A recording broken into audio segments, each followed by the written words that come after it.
Thanks for the invitation. So I'm going to continue the discussion about the eigenfunction localization and focus mainly on Manybody localization and the computation challenges associated with that. So this is joint work with Roel van Buemen, who's in my research scientist in my group, and Norm Yao and Greg Meyer. They are the physicists who got us interested in this Manybody localization theory. So my talk is basically divided into two parts. In the first part, I'm going to just tell you a little bit about a slightly different problem, which is this sort of finding the transition from sort of a thermalized phase of a Manybody system to a localized phase of a Manybody system and the computational challenges associated with that. And then the second part of the talk, I will focus on actually an algorithm for computing actually localized eigenfunction Manybody problem. And I'll talk about using a greedy algorithm, which is also something that's kind of popular in the quantum chemistry community. Okay, so just to continue, Doug's talk this morning mentioned about this, essentially the Andersson localization. This is a problem that Andersson worked on many years ago. So basically it's about electrons, the confinement of electrons in a sort of a disordered mean field potential. And in theory, mathematically, you study this by looking at essentially examining the eigenfunction of this Schrodinger type of operator. And then and you can see that if you start to, if the disordered potential has a very low strength, then the eigenfunction has this sort of a smooth, delocalized behavior.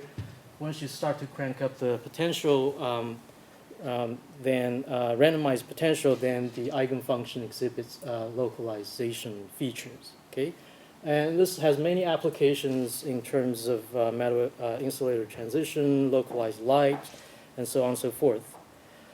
In sort of quantum statistical mechanics, one of the questions that people are particularly interested in is the sort of Manybody localization. They're particularly interested in well, what's called the transition from the thermalized phase to a localized phase. Now, this is sort of the Manybody Hamiltonian for a many electron system, which includes the kinetic energy term, external potential experienced by electrons, and also the interaction term. So for Manybody system, in addition to looking at the electrons experiencing sort of an external potential, you also have to take into account the interaction. So this is the operator that is somewhat difficult to study because you have to discretize this Manybody Hamiltonian and use some kind of basis set. Okay, so in order to simplify the problem, which physicists often do, they resort to a much simpler model, which is this quantum spin model. So in this quantum spin model, the Hamiltonian is essentially written as linear summation of angular momentum operators interacting with each other, and also includes a random on-site potential term. Okay, so so the interaction of the spin operators is basically can be expressed in this sort of this form, basically the quantical products of different components of the angular momentum. If we focus on just, for example, spin 1/2, then these are essentially just Pauli matrices. Okay. Mathematically, this Hamiltonian, basically you can write it as essentially a quantical product of nearest neighbor interactions of the spin operator with identity operators for the interaction term. Okay. And then, yes? I'm not following your notation here. Okay. So you have vectors, and then you're taking components, which I thought maybe would be scalars. So then you're taking this tensor product. Right. So this is a vector of operators. So this is a Lie algebra. These are operators. Yeah. So these are Lie algebra. These are position operator. These are angular momentum operators. The S's are the angular momentum operators? And, So the S with the arrow has 3 components. and the J is built out of the Pauli Well, J is a matrices? constant. Yeah, this J here is a constant. It's just a scalar factor? Just a scalar factor. Yeah. In fact, I can just take it off. So then where are the where are the matrices coming in? Okay, so the matrix. So each one of these is a matrix. Okay. So these are the different components, angle. So they form Oh, I a see, these are algebra basically, spins. right? And these are spins. So if you pick a spin 1/2. Oh, I see. So Sx is the amount that's in the Right. sigma x direction? Right. So this you can think of it as sort of an inner product of different components of the Okay, all right. the vector of operators. I Okay. got it. And the inner product is done through the.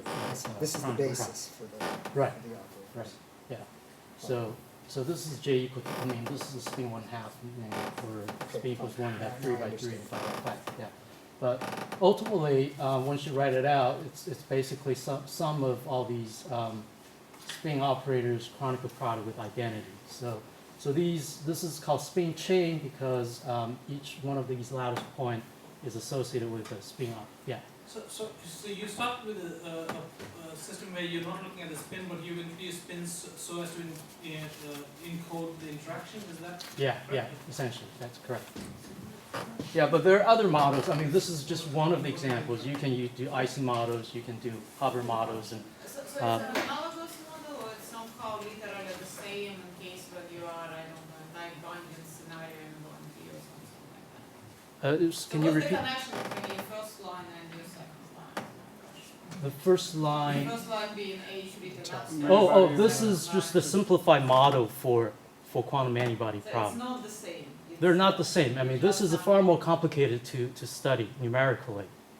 This is a lot easier because this actually involves, you have to discretize the problem. But in which way does it capture the same effects? Is my question. Well, so this interaction, so the interaction term, in a true Manybody problem, you have to take into account the, Distance, is that? yeah, this is actually, nearest neighbor right, this is interaction. also no, long-range interaction, and this is also nearest neighbor, short-range interaction. And That's also another one distinction. dimensional? That's my question. This is one dimension, yeah, I mean, it's sort of a one dimension conceptually, but you can also do this on a 2D lattice or 3D lattice, which will be far more complex.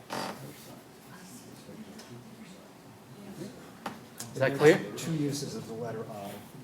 Oh, yeah, this is for index and complex imaginary number, yeah, this is also confusing. Okay, anyway. So the Hamiltonian is basically a chronicle product of matrices together, plus the disorder term is essentially a diagonal matrix. Okay, So that those matrices in the chronicle product are what size? so these are so for the spin half, these are all the identities are all 2 by 2, Okay. and this one will be 4 by 4 because you have the chronicle product of the 2 by 2 matrices here. So this term MIIJ plus 1 is essentially this guy here. Nothing falls. Okay, so this is 4 by 4 chronicle products of a bunch of 2 by 2 identities. But this is the sort of the simplest model. Then, I mean, the physicists are interested in sort of the transition of what's called thermalized phase to Manybody localized phase as the disorder, the strength of the disorder increases. So this figure, which is taken out from this paper, basically shows that there appears to be a transition edge that divides these two phases. This is ergodic or thermalized phase, where the disorder strength is relatively small. Okay, so the x-axis, the strength, the sort of the magnitude of the disorder. This is a random number, right? So this is the strength of the disorder and goes from small to large, and the color indicates some measure of localization. Okay, so I'm not going to talk about which metric is used here, but and the y-axis is essentially the eigenvalues, different regions of eigenvalues. Okay. So it turns out this transition of thermalization to Manybody localization is sort of is hotly debated issue. So there's experimental studies try to identify Manybody localization states. There's also theoretical studies through either perturbation analysis or some other techniques. So my favorite way of studying this is numerical studies. Basically, that involves diagonalizing or computing the eigenvalues of Manybody Hamiltonian. So this problem is somewhat challenging because you have to, this is basically because it's a statistical quantum mechanics, you have to do a lot of eigenvalue calculations. So one way that people use to measure, there are actually several ways to measure a localization. One way to measure localization is to compute what's called the ratio of adjacent gap.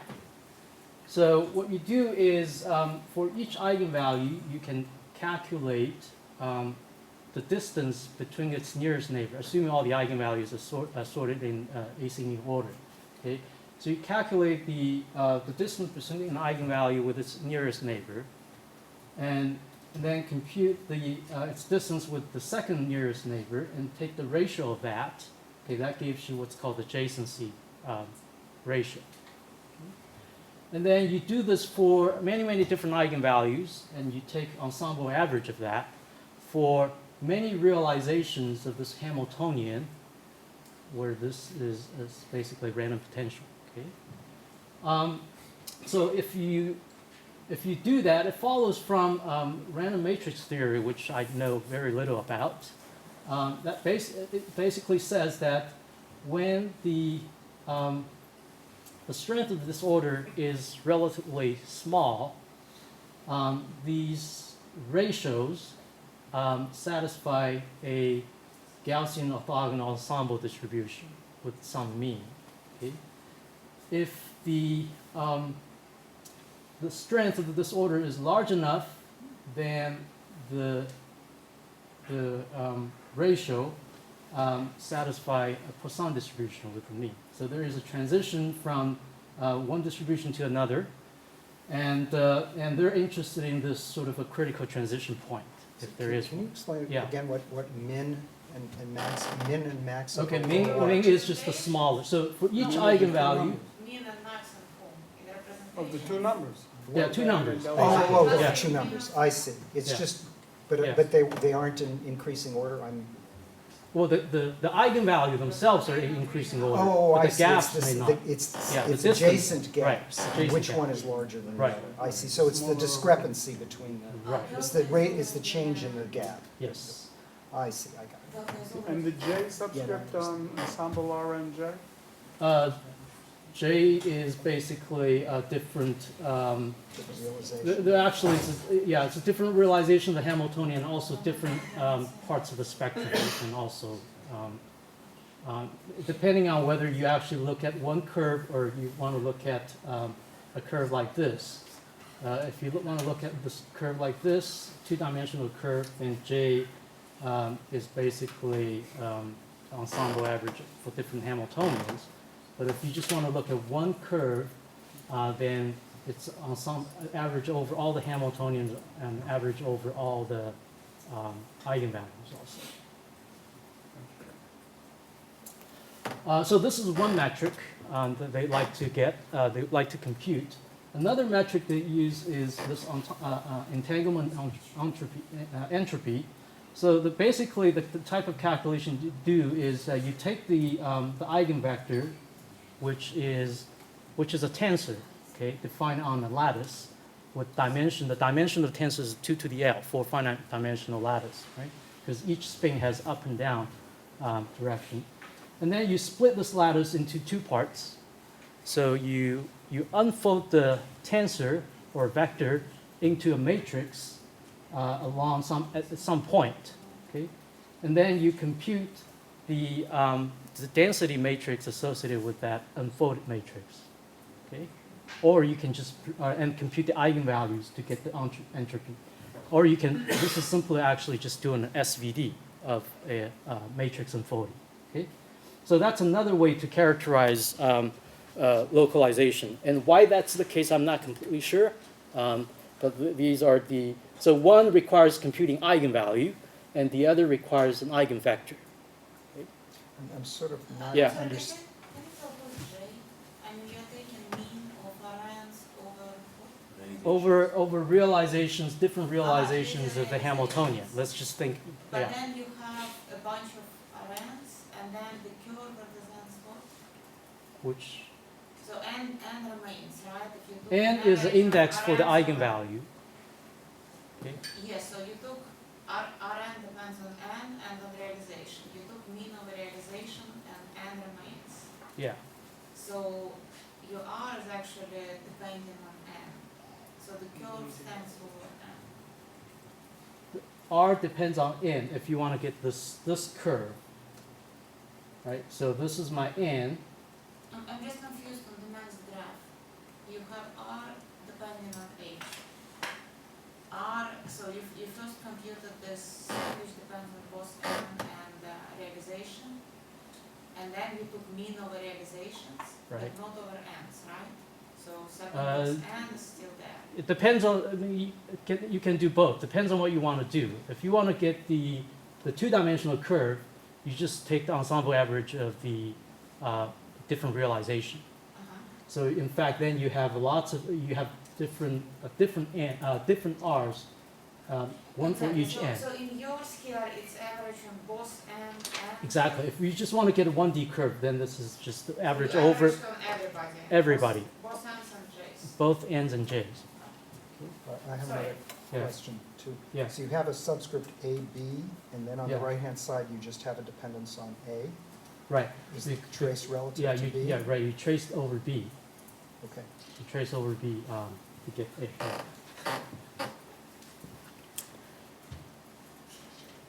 So this type of study, computational, is challenging because for several reasons. One is that the dimension of the Hamiltonian is very large.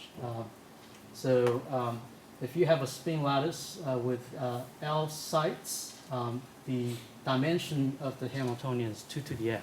Okay? So ultimately, we'd like to study a problem as large as possible to sort of reduce the finite size effect. Okay? So you can actually block diagonalize this Hamiltonian. I want to get into that. The dimension of the largest block is L over 2. Binomial number. L choosing L over 2. Same, thank you. And for example, for L equals 26, this is already the dimension of the problem is 10 to the 7th power. Okay. Would like to go way beyond that. Another challenge is that in order to do this sort of a statistical ensemble average, you have to compute eigenvalues in the interior of the spectrum, not just the low end of the spectrum, the ground state or a few excited states. And the eigenvalues in the middle of the spectrum can be very clustered. Okay? So that's another challenge. And of course, because we have to do this averaging, you have to do this many, many times in order to get the average. So now before I go to talk about how to actually do this calculation, let me just give you a little bit of an introduction on sort of algorithm for computing large-scale eigenvalue problems, solving large-scale eigenvalue problems. One of the widely used methods is called the Wancho's method. So the basic idea of the method is that if you have a Hamiltonian that is very large and perhaps sparse, what you do is you project this into a subspace. And in Wancho's method, we project into what's called Kryler subspace, which is formed basically from some kind of starting vector, and then you just hit it with h multiple times. Okay? And then we extract the approximate eigenvalues and eigenvectors from this projected matrix, which satisfy this equation, where V is a orthonormal basis of this Krylov subspace. Here, K is supposed to be much smaller than the dimension of the matrix. Okay, so you do this through some kind of Gram-Schmidt procedure. Okay, the advantage of the method is only requires a procedure to perform H and V, H times a vector multiplication, and eigenvalues at both ends of the spectrum emerge very rapidly. Okay. But if you want to calculate actual interior eigenvalues, then you have to do some kind of a spectral transformation. For example, here I use this shift in invert transformation to map eigenvalues in the middle of the spectrum to dominant eigenvalues of the shifted inverted operator. And then you can apply Lanczos on top of that. Another possibility is you can construct polynomials. There are bandpass polynomials like this to try to capture certain part of the spectrum. Okay? So these techniques will be used in what I'm going to talk about. Another algorithm that often used to solve large-scale eigenvalue problem is based on trace minimization. So you basically turn an eigenvalue problem into an constraint optimization problem. If you want to calculate k smallest eigenvalue of h, you minimize the trace of this quadratic form subject to this orthonormality constraint. Okay? So the way to do it is you calculate the gradient, projected gradient of the objective function along the tangent of this orthonormality constraint, and then you construct your search space and also the step length by projecting the Hamiltonian into this space that is spanned by the projected gradient, and you can also introduce a preconditioner here, precondition the gradient, the current approximation, and the previous approximation.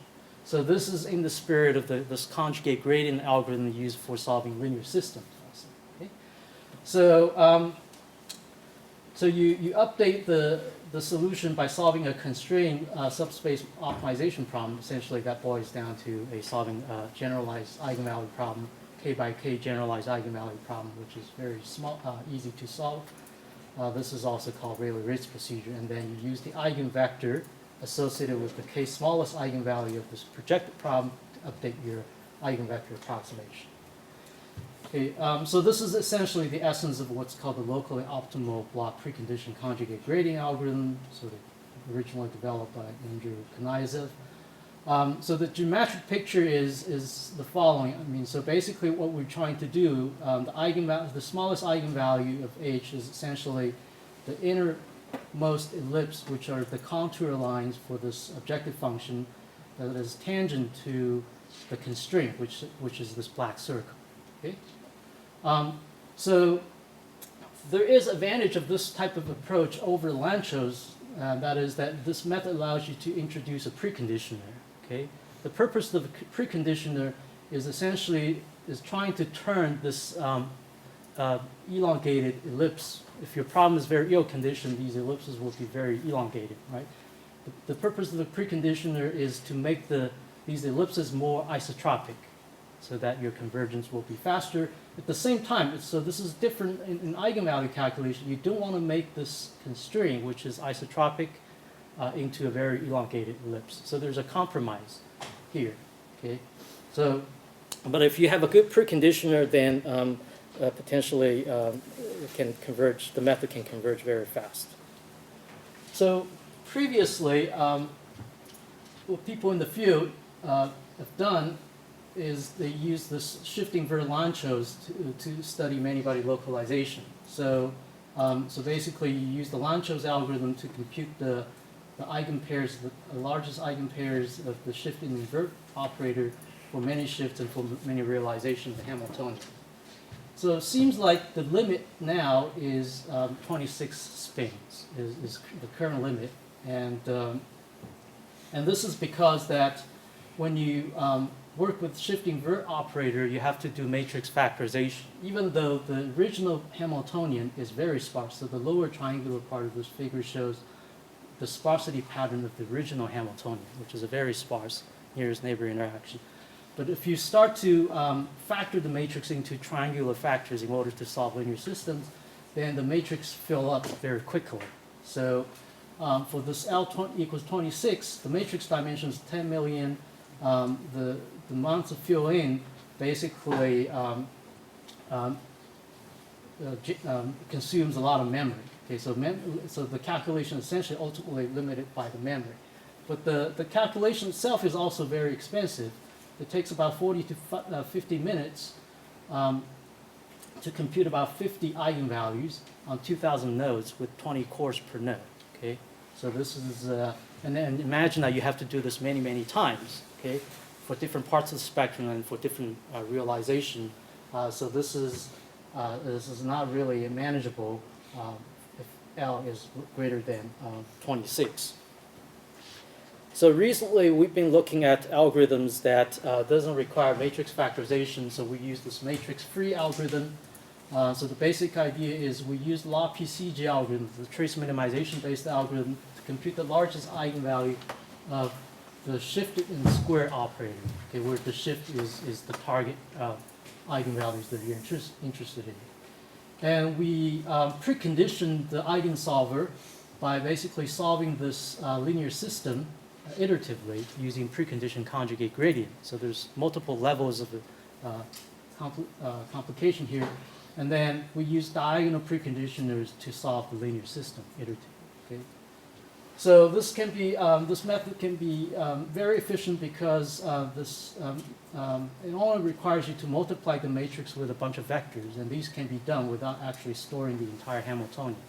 In fact, because the matrices for the spin half problems, all the off-diagonal elements are basically -1s and 1s, so you don't have to store them. The only thing that you need to store is the diagonal terms. Okay? Multiple linear systems can be solved simultaneously. There's a lot of concurrencies due to different shifts, different realizations, and matrix blocks. The biggest benefit of this approach, I think, is the memory reduction. So if you do shifting Vert-Lanczos, you can see that for 26 spins, it takes about 15 terabytes to store the matrix on different nodes, whereas in the LaPCG matrix-free approach, the amount of storage required to basically store the eigenvector approximation is about less than 10 gigabytes. So we've done a lot of development to make the code very efficient. So I won't get into the detail. We use natural ordering to and we use certain data structures and bit manipulations for keeping in the matrix factor multiplication. That allows us to actually scale the computation to about 60 cores on a single node of the machine that we have at the NERSC. Well, also, for bigger problems, we actually have to do this on multiple nodes. We use a variety of techniques to reduce the communication overhead by overlapping the computation with the communication, try to do load balance a little bit better so that we can actually scale the calculation up to about 8 nodes. Okay. Remember, this is we don't have to scale the calculation to thousands of nodes because we have lots of realizations, lots of regions of eigenpairs. So, but this is still very, very expensive because one of the issues that we're still struggling with is load balance. The computation is not very well load balanced. Some of the nodes will actually wait for a long time before others to complete. So we're actually working on to improve this a little bit better. So this is that part's embarrassingly parallel. which Different. the parts of the calculation is embarrassingly parallel. So the different realizations, different parts of the spectrum, these are all embarrassingly parallel. So if right. one completes, can't you just start another on the same node? Yeah, you can. But this is so we divide the nodes into different groups, right? So so some of the groups, each group you have to divide, for example, among 8 MPI ranks. So this is this requires a synchronization. This calculation requires a synchronization because the synchronization comes from the matrix vector multiplication. You have to multiply this matrix with a vector. This vector is divided among 8 different nodes. Okay, so the matrix vector multiplication cannot be completed until everything synchronizes. So some of the calculations local, some of the calculations remote. Okay, so this is that challenge. Of course, different realizations you can actually dynamically load balance. That's not an issue. So this is sort of the computed result. So what I'm plotting here is what's called the scale half entropy. So this is basically taking the spin lattice, divide it into half, and matricize it compute the SVD of the matrixized eigenvector. And what you see that is the entropy actually decreases as the disorder strength increases. And this is, each one of these curves is for a spin lattice of a certain size. As you can see that the transition from thermalized phase to localized phase becomes sharper and sharper as the lattice size increases. So this is something that they predict that the transition should be very sharp for a problem of sufficient size. So we'd like to push this further. So the remaining challenge, so this problem is challenged. So when we signed up for this problem, we didn't think this is, a big deal. This is, even though this is a large eigenvalue problem, it's very sparse. But it turns out this is actually, I've spent like 8 million CPU hours this year on this type of calculation. So I basically used up all my allocation this year. So it's possible to push L beyond 30. By implementing this sort of exact idealization algorithm on multi-GPU system, but it's not completely sure how far you can push that beyond 30 spins. So this is still challenging, and we don't know whether 30 is enough to remove this sort of finite size effect. Okay? As L increases, eigenvalues become extremely clustered, and the issue here is that you're not just calculating the eigenvalue themselves or the gaps. Okay, all these things can be estimated somehow. You're calculating the ratio between these gaps. So if your ratio has, if your gap has only 1 digit of accuracy, then the gap the ratio is basically you don't have accuracy in the ratio at all. So you need at least 2 digits of accuracy in the gap in order to actually compute the ratios properly. Of course, you don't have to compute the adjacency gap ratio. You can work with the eigenvectors to get the entropy. But the eigenvector, as we know, in general are less accurate than eigenvalues themselves. But perhaps, entropy entanglement calculation does not need fully accurate eigenvectors. So this is something that we don't know yet. We have to do some more study to actually check whether these things are accurate enough. So ultimately, I think maybe some new metric, computable metric for measuring localization, thermalization is needed, because I just can't imagine, computing all these gaps when L becomes very, very large. These gaps becomes so small. So now let me move on to the second part of the talk, which is going to be if we know the eigenfunction, the eigenvector has localization property. How do we compute the eigenvector efficiently? Okay, so this is just a couple plots that shows the eigenvector profile for this type of a Manybody problem. So this is an eigenvector for a thermalized region when the disorder is relatively small. Here set to 1. Okay, so this is one of the eigenvectors associated with one of the eigen. You see that there's no localization. So you got what? If you increase the disorder strength to 5, and then you see they're isolated peaks. So the eigenvector is localized. Okay, somehow. So if the eigenvector does localize, how do we compute this efficiently? Okay. So one way to do it, now if you know where the eigenvector is localized, if the eigenvector looks like this, where its support is completely here, then all you need to do is essentially to take rows and columns associated with this part of the eigenvector and diagonalize this small matrix at H1. Okay? So you end up with solving a much smaller problem. But the difficulty is that before you compute the eigenvector, you don't know where the eigenvector is localized. So how do you find that, right? So we need an efficient way, essentially, to find out where the eigenvector is localized. So we need an efficient way to select important rows and columns. One way to do that is use this landscape theory that I've talked about. But there is a difficulty associated with many-body problem because this problem is in very high dimensions. So if you solve the linear system HU equals 1, you have to do a search for local minima. You know, in 1D, 2D, I think it's relatively easy to do. For very high dimensional, L dimensional problem, I think we need to find some way to find these local minima. Okay?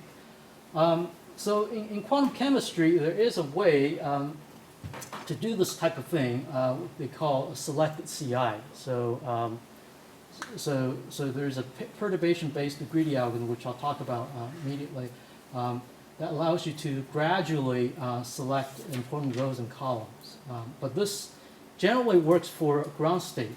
It's not clear whether these things work for excited states or interior eigenvalues in the middle of the spectrum. Okay? If the eigenvector does not completely localize, which means you have a sort of a exponential decay, but doesn't go to 0 completely, then this approach can at least provide a good initial guess that you can take advantage of in an iterative eigensolver. Okay, so you solve a small problem, and then use that eigenvector for a small problem as an initial guess for a big problem. So, so here's the algorithm that we propose to do to use what we call the greedy algorithm. So what we do here is we select a subset of the row indices that correspond to what we think are the important rows and columns of H. This can be random, completely random at the beginning, and then H will be the submatrix associated with selected rows and columns. And we solve this small eigenvalue problem. Okay, get the eigenvalue and eigenvector. And then we use this eigenvector and pad it with 0, and then calculate the residual, full residual in the original space. Okay? So that's residual. And if R is small, then we terminate. Otherwise, we try to augment this selected rows and columns by other rows and columns to make H1 bigger and repeat this process over and over again. So this is a very simple algorithm. So how do we select?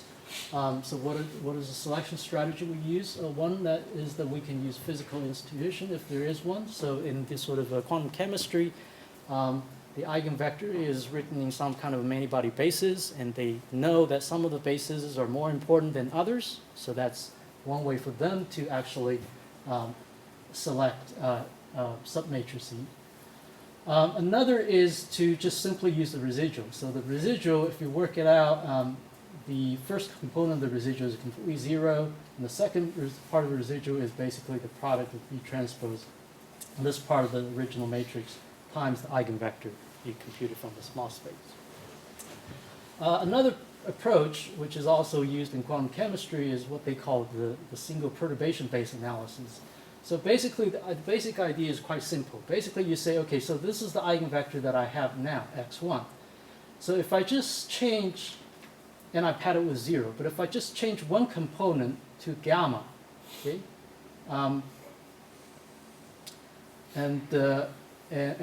use that as a better approximation to the eigenvector, what gamma value should be. Okay, so you do that for each one of these elements, and it turns out that the gamma value, if you stick that into the eigenvalue equation and examine the jth row of the second block, you wind up with this approximation as gamma. Okay, so this is not much different from the residual. It's a residual scaled by the diagonal element of this Hamiltonian minus the previous approximation of the eigenvalue. So, and of course, you can also do a full perturbation where you, instead of perturbing just one element, you perturb the whole vector down there. And then if you work out the arithmetic first order perturbation, you drop the second order term, that gives you z has this expression. So this is a little bit more expensive to compute because you actually have to solve a linear system involving the trailing part of the matrix, which is supposed to be large. H1 is supposed to be small and C can be very large. But if you can afford to do that, perhaps by iterative method, then it is potentially useful. Okay. So let me just give you an example. So this is for 20 Spain chain, disordered, and I think this is the ground state, the smallest eigenvalue. It has this, the eigenvector has this localization pattern.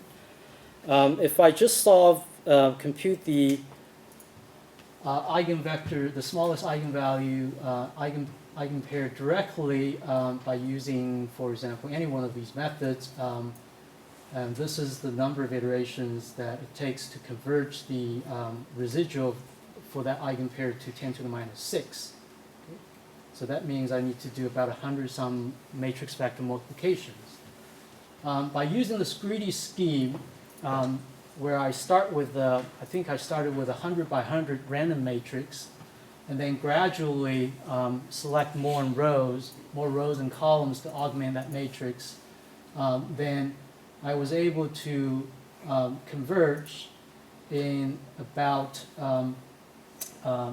30 steps. Each one of these steps is associated with selecting more rows and columns. Is it just one row, or which of the two methods Actually, did you use? I think it's more. I think I used the threshold. So, so I do this for all of the J's, Each one. and then I choose a threshold. Oh, and, I see. So you do for some right. fraction of them. Yeah. Okay. So, in fact, you can do. I tried both perturbation-based selection criteria and the residual-based selection criteria. It turns out that the difference is not that much. The left figure shows the convergence of this approach, trying to compare the residual-based selection with perturbation-based selection, and you can see that there's not much difference in terms of the convergence of residual. And the right figure shows you how the matrix size changes as we iterate, as we select more and more rows and columns. So at the end, at convergence, you see that the matrix size of the final H1 is about 10% of the total size of the matrix. Okay, so in terms of computational time, this approach is about 20 times faster compared to just solving the original eigenvalue problem without taking into account the locality of the eigenvector. So this is not the only way to solve the problem. There are other approaches. There are selection criteria based on Monte Carlo sampling. So this is sort of full configuration interaction QMC. There's also algorithm based on by turning this into an optimization algorithm and then use coordinate descent. And this is the work by Jianfeng Liu. Jianfeng, I guess, couldn't make it here, and I think he did some very nice work here.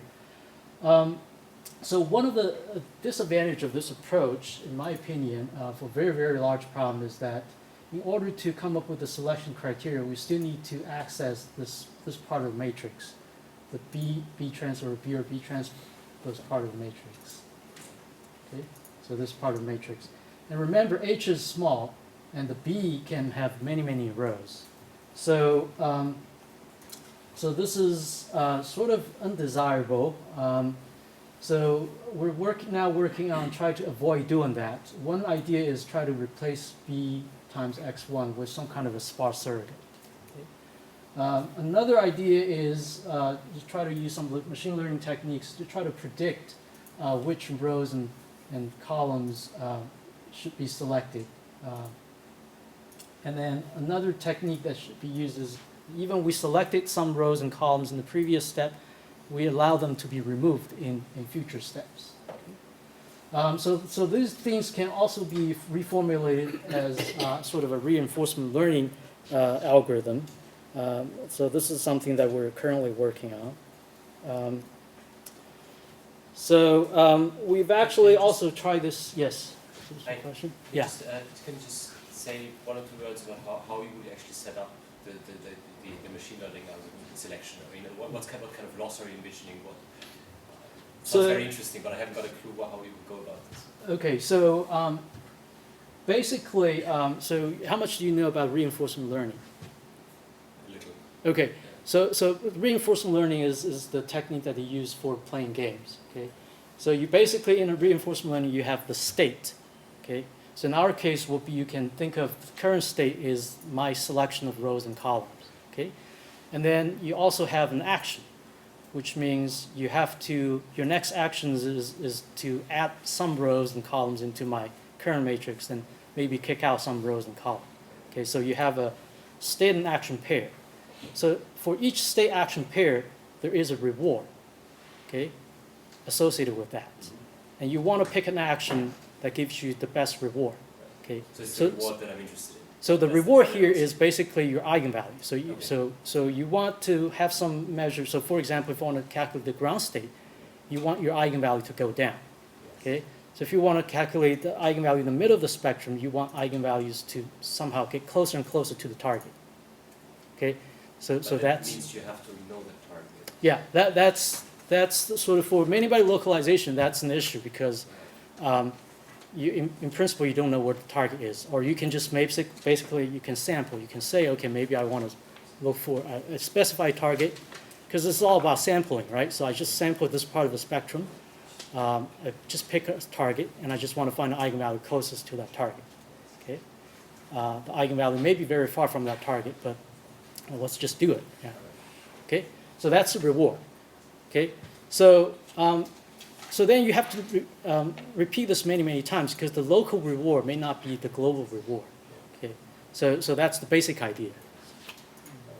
Yeah. And then you have to keep track of the reward system in this what they usually call the Q table. So this is Q learning. How Yeah. much that can it really work? Because say you do reinforcement learning to play a game. Yeah. So you play the game many times, but it's always the same game. Right. Here you have different potentials, different parts. Oh of no the no no no no. potential. This is we're focusing on one particular one okay. instance. Yeah, just one eigenvalue problem. Yeah. This is not So sampling. one Yeah. potential, one eigenvalue problem. Problem, nothing yeah, else. that's it. Yeah, yeah. I mean, ultimately there is a ground state or whatever interior eigenvalue. So there is an end game here. Yeah. So that's the basic idea. I mean, the details we're still working on. Okay. So we also tried this greedy algorithm on actually sort of a real Manybody problem. So we did this in a sort of a nuclear configuration interaction calculation where the eigenfunction is expressed in terms of linear combination of Slater determinant. So these problems can get very big depending on how the basis functions are chosen and how many nucleons are in the system. For example, this is a lithium-6 with 3 protons and 3 neutrons. This is how the Hamiltonian looked like for a particular basis set up to some kind of truncation. So it's a sparse Hamiltonian, but doesn't have any real features. And if you look at the ground state eigenvector, it localizes in this region where the basis functions have occupations in the single particle orbitals have low energy. Okay? It doesn't matter what that means. This just shows that the eigenvector has some localization features. It doesn't completely localize because you can see that these are not zeros. They don't go to zero exponentially, but certainly the first part of the eigenvector has a very strong. So we use this greedy algorithm and use different cutoffs, thresholds to choose rows and columns based on the single perturbation analysis. For threshold of this size, the selected rows and columns is 800, and for threshold of this size, the matrix becomes 8,000 out of about 200,000 rows and columns. Okay. So this figure shows that, and then we use the eigenvectors for the small problem as an initial guess for the large problem. So this figure shows that if we just solve the problem, original problem directly, that's how much work we have to do. This is actually the number of iterations, also the number of matrix vector multiplications. And if you use this greedy approach, we still actually have to solve the original problem eventually, but using the eigenvectors obtained from the small problems. And if you do that, that significantly reduces the number of matrix vector, number of iterations. So we save about a factor of 3 in terms of the solution time. Okay, finally, I have maybe 5 or 10 minutes. Talk about another way to represent localization. So the localization that we talked about is sort of in real space. I mean, just whether the eigenvector components are 0 or not. Okay. So another way to look at localization is that the eigenvector has some low rank property. Okay. So for this type of eigenvalue problem, where the Hamiltonian is a chronicle product of matrices, the eigenvector is in an L-dimensional array. Right? So it's a spin with L sides. Each side has 2 degrees of freedom. So the total number of degrees of freedom is 2 to the L. Okay. So if we use this entanglement entropy idea, pick a lattice and separate this array into 2 parts and fold that into a matrix and perform SVD. So this is basically what's called Schmidt decomposition. Okay? If that SVD gives you a rapid decay of a singular value, that means that this eigenvector is sparse in the sort of the Schmidt decomposition space. Okay? Not in real space. So to exploit that, we use this what's called compact representation. We can actually represent this tensor by what's called tensor train. So basically, each component of this tensor can be written as the trace of a bunch of matrices, and each one of them is associated with one lattice set. Okay? So you can take a trace here, or if you let the first and the last matrix to be a vector, then you don't have to take a trace. Okay? So the number of matrices for each site corresponds to your physical dimension. In our case, for the spin chain model, it's basically 2 matrices each site. Okay? The dimension of the matrix gives you essentially the rank of the problem. Okay? If R is relatively small, then you can not only save a lot of memory space, because the amount of storage required to store all these matrices is this much compared to 2 to the L power. Okay? It can also save computational cost. So to use, so if the eigenvector indeed has this low rank property, then you use an algorithm called the density matrix normalization group algorithm, which is basically alternating optimization algorithm. So what you do is you come up with, you set the eigenvector, define the eigenvector to have this ansatz, okay, the tensor train or matrix products ansatz. Each component is written as a product of matrices. And then you update one of these matrices at a time, okay, while fixing all the others. So then we project this Hamiltonian into this frame, which is obtained by fixing all the matrices, all the cores, except the ones that you're trying to optimize. Okay? And then you try to solve this projected problem by computing the smallest eigenvalue for that core. Okay? So this is for ground state. And then you just repeat this process for all the cores, and then do this many times. So this is what's called the sweeping algorithm. You go from the first lattice to the left, to the right, and then when you reach the end, you come back. Okay, so you do this a number of times, and then you can, in many cases, find the solution to the eigenvalue problem. Not always. There's no general proof that this works, but in many times you can find that this works. So this works very well for ground state. Okay, but if you want to find eigenvalue in the middle of the spectrum, this algorithm has some problem, and this is because it is difficult to maintain this matrix product states in sort of a standard eigenvalue calculation where you have to calculate the middle. Things like inner products, things like adding to matrix product states, all these things become very non-trivial to do, okay, or can be costly. Okay? But this is potentially one way. If we can do that, and this is potentially another way to to solve eigenvalue problems with localized eigenvector, where localization is defined in sort of this Schmidt decomposition sense. Okay, now let me conclude. So I talked about how to compute interior eigenvalues of quantum spin chains for Manybody localization study. It's a very challenging problem if you try to do that. I mean, for anything, so currently it seems like we're still limited by 28 spins. Going beyond that seems to be very difficult. But if for localized, if you're in the Manybody localization region, then I think there are algorithms like greedy algorithms can be used to compute eigenvalues and eigenvectors efficiently.